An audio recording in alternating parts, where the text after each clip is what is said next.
ಆ ತರ ಇತ್ತು. ಅಂಡ್ ಒಂದು ಟೈಮಲ್ಲಿ ಸಡನ್ ಆಗಿ ಅವರು ನಮ್ಮಿಂದ ಒಂಥರ ಕನೆಕ್ಷನ್ ಕಟ್ ಮಾಡೋದಕ್ಕೆ ಶುರು ಮಾಡಿದ್ರು. ಎಲ್ಲಾರ ಜೊತೆನೂ ಕನೆಕ್ಷನ್ ಕಟ್ ಮಾಡೋದಕ್ಕೆ ಶುರು ಮಾಡಿದ್ರು. ಅವಾಗ್ಲೂ ಅವ್ರು ನಮ್ಮ ಹತ್ರ ಏನು ಹೇಳ್ಕೊಳ್ಳಿಲ್ಲ. ಸ್ವಲ್ಪ ಹೆಲ್ತ್ ಇಶ್ಯೂ ಇದೆ ನನಗೆ, ಬಟ್ ಈಗ ಸರಿ ಹೋಗಿದ್ದೀನಿ, ನಾನು ನಾರ್ಮಲ್ ಆಗಿದ್ದೀನಿ ಅಂತಾನೆ ಹೇಳಿದ್ರೆ ಹೊರತು, ಒಂದು ಅವ್ರು ನನ್ಗೆ ಯಾವಾಗ್ಲೂ ನೀನ್ ಮದ್ವೆ ಆದ್ರೆ ಆ ಹುಡುಗಿಗ್ ನಾನ್ ಅಪ್ರೂವಲ್ ಕೊಡ್ಬೇಕು, ಆಮೇಲೆ ನೀವು ಅಮ್ಮನ ಹತ್ರ ಅಪ್ರೂವಲ್ ತಗೋಬೇಕು. ಇವಳು ಸುಜಾತ ನನ್ನ ಫಸ್ಟ್ ಪ್ರಾಜೆಕ್ಟ್, ಅಂದ್ರೆ ಹೂಮಳೆಗಿಂತ ಮುಂಚೆ ಮಾಡಿದ್ದು ಅದು. ಸೊ ಇನಿಷಿಯಲಿ ನನ್ಗೆ ಸಿಕ್ಕಾಪಟ್ಟೆ ತುಂಬಾ ಹಳೆ ಆರ್ಟಿಸ್ಟ್ ಅವರು, ತುಂಬಾ ವರ್ಷದಿಂದ ಇದ್ದಾರೆ, ನಮ್ ಜೊತೆ ಹೇಗ್ ಬೆರೀತಾರೋ ಅಥವಾ ಹೇಗಿರ್ತಾರೋ ಅನ್ನೋ ತರಾನೇ ಇತ್ತು.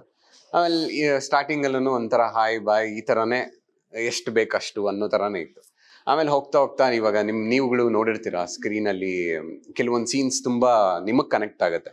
ಅದನ್ನ ಮಾಡೋ ಟೈಮಲ್ಲಿ ನಮಗೂ ಹಂಗೆ ಕನೆಕ್ಟ್ ಆಗುತ್ತೆ. ಸೊ ಹಂಗೆ ತಾಯಿ ಮಗಂದು ತುಂಬಾ ಜಾಸ್ತಿ ಇತ್ತು ನಮ್ಗೆ.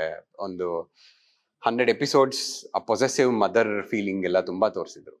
ಸೊ ಆ ಸೀನ್ಸ್ ಮಾಡ್ತಾ ಮಾಡ್ತಾ ನಮಗೂ ಆ ತಾಯಿ ಮಗನ್ ಬಾಂಡಿಂಗ್ ಬಂತು. ಆ ಥರನೇ ತುಂಬ ಕನೆಕ್ಟ್ ಆದ್ವಿ. ಆಮೇಲೆ ಯೂಶಲಿ ನಾನು ಅಷ್ಟು ಆಫ್ ಸ್ಕ್ರೀನಲ್ಲಿ ಫ್ರೆಂಡ್ಸ್ ಮಾಡ್ಕೊಳಲ್ಲ, ಅಂದರೆ ಶೂಟಲ್ಲಿ ಎಷ್ಟಿರುತ್ತೆ ಅಷ್ಟು. ಬಟ್ ಅವ್ರ ಜೊತೆಲಿ ನನಗೊಂದು ಡಿಫ್ರೆಂಟ್ ಬಾಂಡಿಂಗ್ ಬೆಳೀತು.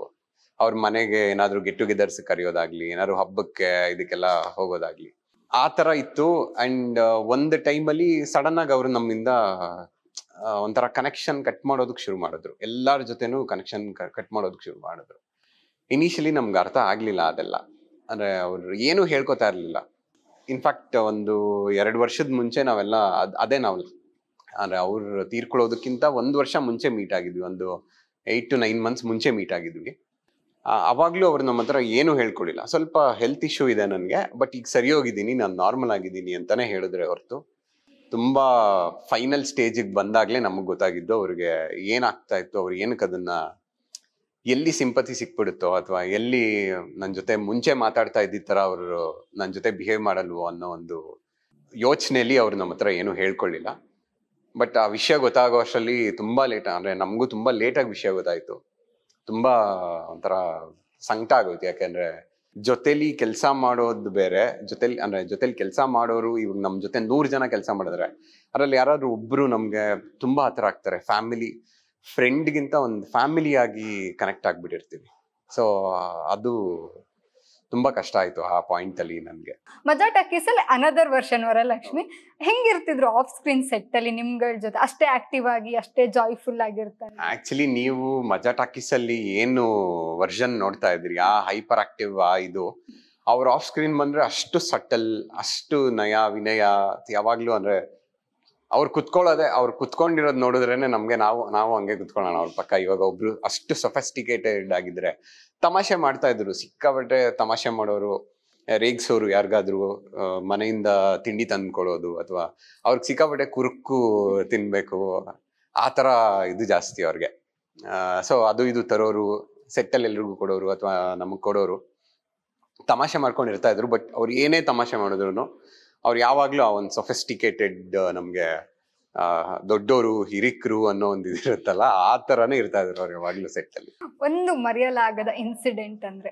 ತುಂಬಾ ಇದೆ. ಆ ತರ ಹೇಳಿದ್ರೆ ಸಿಕ್ಕಾಪಟ್ಟೆ ಇದೆ. ಚಿಕ್ಕ ಪುಟ್ಟ ಮೆಮೊರೀಸ್ ಅಂತ ತುಂಬಾ ಇದೆ ಸೆಟ್ ಅಲ್ಲಿ. ಒಂದು, ಅವ್ರು ನನ್ಗೆ ಯಾವಾಗ್ಲೂ ನೀನ್ ಮದ್ವೆ ಆದ್ರೆ ಆ ಹುಡುಗಿಗ್ ನಾನ್ ಅಪ್ರೂವಲ್ ಕೊಡ್ಬೇಕು, ಆಮೇಲೆ ನೀವು ಅಮ್ಮನ ಹತ್ರ ಅಪ್ರೂವಲ್ ತಗೋಬೇಕು ಅನ್ನೋರು. ಆಮೇಲೆ ನಾನೇನಾದ್ರು ಈಗ ಸೆಟ್ ಅಲ್ಲಿ ಹೀರೋಯಿನ್ ಚಿಕ್ಕ ಪುಟ್ಟ ರೊಮ್ಯಾನ್ಸ್ ಅದು ಇದು ಎಲ್ಲ ಇರುತ್ತೆ ಗೊತ್ತಾ, ಅದನ್ನ ಅವ್ರು ಕಾಮಿಕಲ್ ಆಗಿ ಅವ್ರು ಎನಾಕ್ಟ್ ಮಾಡಿ ತೋರ್ಸೋರು, ಹಿಂಗ್ ಮಾಡು ಅಂತ. ಅಂದ್ರೆ ಸೀರಿಯಸ್ ಆಗಿ ಇದ್ ಮಾಡೋ ತರ ಅಲ್ಲ, ಕಾಮಿಕಲ್ ಆಗಿ ಮಾಡೋರು.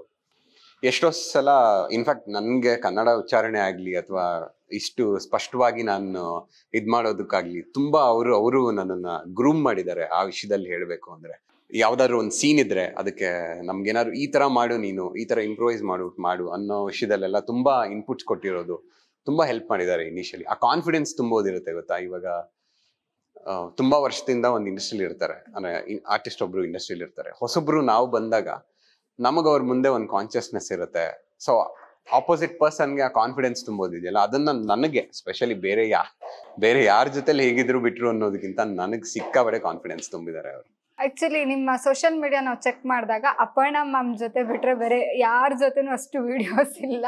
ಅವ್ರ ಜೊತೆ ಮಾತ್ರ ಆ ಮೂಮೆಂಟ್ಸ್ಗಳು ನಿಮ್ಮ ಸೋಷಿಯಲ್ ಮೀಡಿಯಾದಲ್ಲಿ ಇಟ್ಕೊಂಡಿದ್ರ. ಅವಾಗಲೇ ಗೊತ್ತಾಯ್ತು ಅವ್ರ ಜೊತೆ ನಿಮ್ಮ ಬಾಂಡಿಂಗ್ ಹೆಂಗಿತ್ತು, ಎಷ್ಟು ಕ್ಲೋಸ್ ಆಗಿದ್ರಿ ಅಂತ. ಇಂಥವ್ರಿಗಾರು ಅವ್ರು ಮೆಟ್ರೋದಲ್ಲಿ ವಾಯ್ಸ್ ಕೇಳಿದ ತಕ್ಷಣ ಒಂದು ಕನೆಕ್ಟ್ ಆಗ್ಬಿಡ್ತಾರೆ. ನಾವು ಅವ್ರನ್ನ ಜಸ್ಟ್ ಸ್ಕ್ರೀನ್ ಮೇಲೆ ನೋಡಿರ್ತೀವಿ, ಬಟ್ ನಿಮಗೆ ಸ್ಕ್ರೀನ್ ಮೇಲೆ ನೋಡಿರುವಂತ ನಮಗೆ ಆ ಸುದ್ದಿ ಕೇಳಿದಾಗ 1 ಸೆಕೆಂಡ್ ಮೈಂಡ್ ಬ್ಲಾಂಕ್ ಆಗುತ್ತೆ. ಬಟ್ ನಿಮಗೆ ಆ ಸುದ್ದಿ ಬಂದಾಗ ಒಂದು ಎಲ್ಲೋ ಒಂದ್ ಕಡೆ ನಮ್ಗೆ ಆ ವಿಷಯ ಗೊತ್ತಾದಾಗ ಇವತ್ತು ನಾಳೆ ಅನ್ನೋ ತರ ವಿಷಯ ಗೊತ್ತಾಗೋಯ್ತು ನಮ್ಗೆ. ಸೊ ಅವಾಗ ಆ ಟೈಮಲ್ಲೇ ಸಿಕ್ಕಾಪಟ್ಟೆ ಆತಂಕ ಆಗ್ಬಿಟ್ಟಿತ್ತು. ಅಂಡ್ ನನಗೆ ಅವತ್ತು ಶೂಟ್ ಮುಗಿಸ್ಕೊಂಡು ಊರಿಗೆ ಹೋಗಿದ್ದೆ. ಊರಲ್ಲಿ ಇದ್ದಾಗ ನನಗೆ ಕಾಲ್ ಬಂತು ಹಿಂಗಾಗಿದೆ ಅಂತ. ಸೊ ಇಮಿಡಿಯೇಟ್ ಹೊರಟು ಬಂದು ನನಗೆ ಅವ್ರನ್ನ ಅಷ್ಟು ಸುಂದರವಾಗಿ ನೋಡಿದ್ದು. ಅವ್ರು ಯಾವಾಗ್ಲೂ ಹೊಳಿತಾ ಇದ್ರು ಅವರು. ಓಕೆ, ಅವ್ರಿಗೆ ಸಿಕ್ಕಾಪಟ್ಟೆ ನಾನು ಏನು ಅವ್ರ ಕಾನ್ಫಿಡೆನ್ಸು ಅದೆಲ್ಲ ಆರಾ ಅಂತೀವಲ್ಲ, ಅದು ಯಾವಾಗ್ಲೂ ಅವ್ರ ಸುತ್ತ ಫೀಲ್ ಆಗ್ತಾ ಇತ್ತು. ಅಷ್ಟು ಚೆನ್ನಾಗಿದ್ದವ್ರು, ಅಷ್ಟು ಚೆನ್ನಾಗಿ ಕಾಣಿಸ್ತಾ ಇದ್ದವ್ರು, ಅಷ್ಟು ಲಕ್ಷಣವಾಗಿದ್ದವರು. ಅಲ್ಲಿ ನನ್ಗೆ ಲಕ್ಷ್ಮಿ ಅಂತ ನಮ್ಮ ಚಿಕ್ಕಮ್ಮನ ಪಾತ್ರ ಮಾಡ್ತಾ ಇದ್ರು. ಅವ್ರು ಹೇಳಿದ್ದಕ್ಕೆ ನನ್ಗೆ ಅವ್ರು ಹೋಗಿ ಮುಖ ನೋಡಕ್ ಆಗ್ತಾ ಇಲ್ಲ. 1 hour ಅವರಿಂದ ದೂರನೇ ನಿಂತಿದ್ದೀನಿ ನಾನು. ಅವ್ರ ಮುಖ ನೋಡಕ್ಕೂ ನನ್ಗೆ ಅಷ್ಟೊತ್ತು ಬೇಕಾಯ್ತು. ಅದನ್ನ ನೋಡಿದ್ರೆ ನನ್ಗೆ ತಡ್ಕೊಳಕ್ ಆಗಲ್ಲ ಅಂತಾನೆ ನಾನು ಅಷ್ಟೊತ್ತು ಸುಧಾರಿಸ್ಕೊಂಡು ಆಮೇಲೆ ಹೋಗಿ ಒಂದ್ಸಲ ಕಾಲ್ ಮುಕ್ಕೊಂಡು ನನ್ಗೆ ಒಂದು ವಾರ ಅದು ಹೇಗಿತ್ತು ಅಂದ್ರೆ, ಯಾವಾಗಾದ್ರು ಮಲಗ್ದಾಗ ನನ್ಗೆ ಅಂದ್ರೆ ಏನೋ ಇದೆ, ಇವಾಗ ನೀವು ನಮ್ ಜೊತೆಲಿದ್ದಾಗ ನಾವು ನಿಮ್ ಜೊತೆಲಿ ಮಾತಾಡ್ತೀವಿ, ಚೆನ್ನಾಗಿರ್ತೀವಿ. ಬಟ್ ನಾಳೆ ಬಂದು ನಿಮ್ಮನ್ನ ನೋಡ್ತೀವಿ, ನಾಳೆ ಬಂದು ನಿಮ್ ಜೊತೆಲಿ ಮಾತಾಡ್ತೀವಿ ಅಂತ ಇರೋದ್ ಬೇರೆ. ಬಟ್ ಅವ್ರು ನಾಳೆಯಿಂದ ನಮ್ ಜೊತೆಲಿ ಇಲ್ಲ ಅಂದಾಗ ನಾವು ಮಲಗ್ದಾಗ ಮೆಮೊರೀಸ್ ಎಲ್ಲ ಹಿಟ್ಟಾಗುತ್ತೆ ಗೊತ್ತಾ, ಅವಾಗ ಇನ್ನೂ ಅದು ಜಾಸ್ತಿ ಆಗ್ಬಿಡುತ್ತೆ. ಸೊ ಆ ಒಂದು ವಾರ ಅಂತೂ ನನ್ಗೆ ಸಿಕ್ಕಾಪಟ್ಟೆ ಡಿಸ್ಟರ್ಬ್ ಆಗ್ಬಿಟ್ಟಿತ್ತು ನನ್ಗೆ ಆ ವಿಷಯ.